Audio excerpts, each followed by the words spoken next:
राजस्थान के अंदर local bodies यानी नगर निगम, नगर परिषद और नगर पालिका के चुनाव का ऐलान हो चुका है। 2 चरण में चुनाव होंगे। 303 नगर निकाय हैं। जितने बड़े नगर निगम है, जयपुर, जोधपुर, कोटा वगैरह, इनके अंदर चुनाव जो कि मतदान होगा वो 11 सितंबर 2026 को होगा। दोनों पार्टियों में, भारतीय जनता पार्टी, कांग्रेस, दोनों की ये पूरी तैयारी है कि किसी भी तरीके से नगर निगमों में कब्जा करना है। और ये कब्जा इस हिसाब से महत्वपूर्ण है क्योंकि अब जो आने वाला समय है 2028 का, उसके में राजस्थान में विधानसभा के चुनाव है, 2029 में लोकसभा के चुनाव है। उससे पहले आधार तैयार करना है, धरातल तैयार करना है, इसलिए दोनों के लिए जीतना भी बहुत जरूरी है।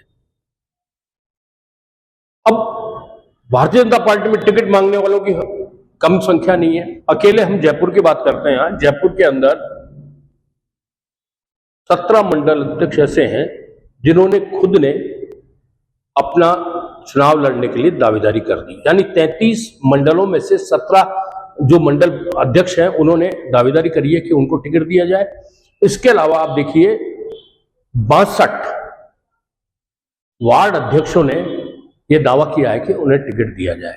इस बार भारतीय जनता पार्टी ने तय कर लिया कि जो भी दावा कर रहा है वो दावा करने के साथ ये और बताए कि उनके अलावा वार्ड में 3 ऐसे कौन से लोग हैं जो चुनाव जीत सकते हैं और जीतने का कारण क्या है, और जो कैंडिडेट दावा कर रहा है उसके चुनाव जीतने का कारण क्या है। उसको यह भी बताना होगा कि उसके ऊपर कोई आपराधिक मुकदमा या अन्य किसी तरीके का कोई मुकदमा किसी थाने के अंदर दर्ज है तो अपराध संख्या के साथ साथ थाना और क्या उसका लेटेस्ट स्टेटस है वो भी उसको बताना पड़ेगा। साथ ही सबसे बड़ी चीज, जो चुनाव लड़ रहा है उसके लिए सबसे बड़ा कंपल्सरी है, किसी भी तरीके का कोई भी सरकारी कर उसके ऊपर बाकी नहीं होना चाहिए। यानी उसके पास घर है और अर्बन डेवलपमेंट टैक्स उसने जमा नहीं कराया है तो उसको वो सारा जमा कराना पड़ेगा, तभी उस टिकट का नंबर आएगा।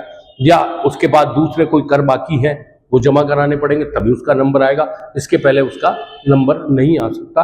और किसको टिकट मिलना है किसको नहीं मिलना है ये तो देखा जाएगा। लेकिन अमित गोयल जो इनके शहर अध्यक्ष है वो कहते हैं कि दावा तो कोई भी कर सकता है, दावा करने में तो सबको स्वतंत्रता है, लेकिन संगठन फैसला करेगा कि किसको टिकट दिया जाए और किसको नहीं।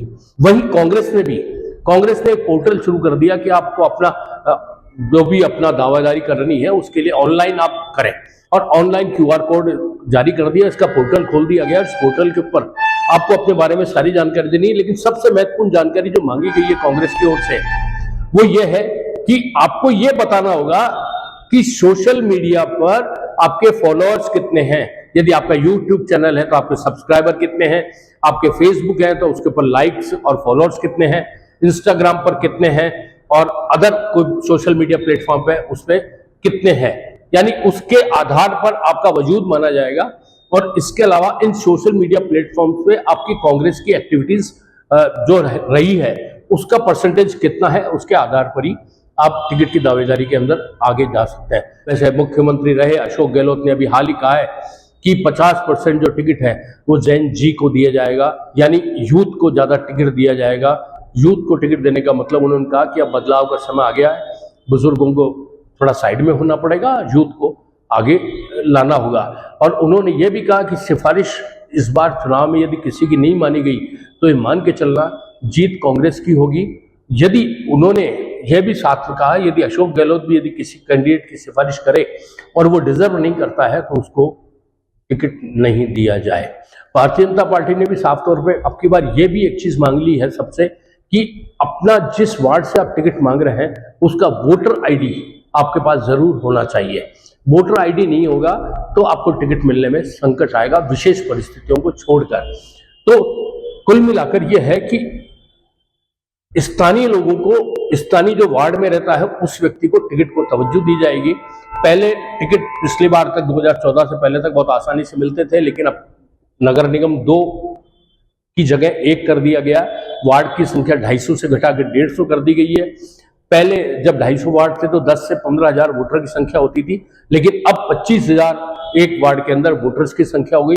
और ऐसी स्थिति में वार्ड बड़ा हो गया और कैंडिडेट चूज करने में अब दोनों पार्टियों के पसीने छूटेंगे, क्योंकि ये मान के चलिएगा लगभग दोनों पार्टियों में 200 लोग ऐसे हैं जो पहले पार्षद रह चुके, वो फिर दावेदारी करेंगे। उनको कैसे एडजस्ट किया जाएगा, नयों को कैसा मौका दिया जाएगा, टिकट नहीं मिलने पर जो बागी होंगे उनको डैमेज कंट्रोल कैसे किया जाएगा, जो भी है। लेकिन ये चुनाव बिल्कुल अब देखिए अनाउंस हो चुका, आचार संहिता लागू हो चुकी, गर्माहट का मौसम शुरू हो चुका, नेताओं की चापलूसी का दौर शुरू हो चुका, और जो टिकट मांगने वाले हैं वो उनका रुख और रवैया दोनों बदल गया। उनको वार्ड के अंदर बच्चा भी बहुत बड़ा व्यक्ति नजर आने लगा, उसको भी वो भाई साहब और जी हुकुम इससे संबोधित कर रहे हैं, हर महिला को जीजी, दीदी, माँ और चाची के नाम से संबोधित कर रहे हैं। यानी अब टिकट का समय आ गया तो तरीके भी बदल गए, क्योंकि टिकट लेना है, उसके बाद तो 5 साल तक जनता जाने और जनता का काम जाने। आप बने रहे हमारे साथ, हम आपको यूं ही देते रहेंगे अपडेट। तब तक के लिए दीजिए मुझे इजाजत, नमस्कार।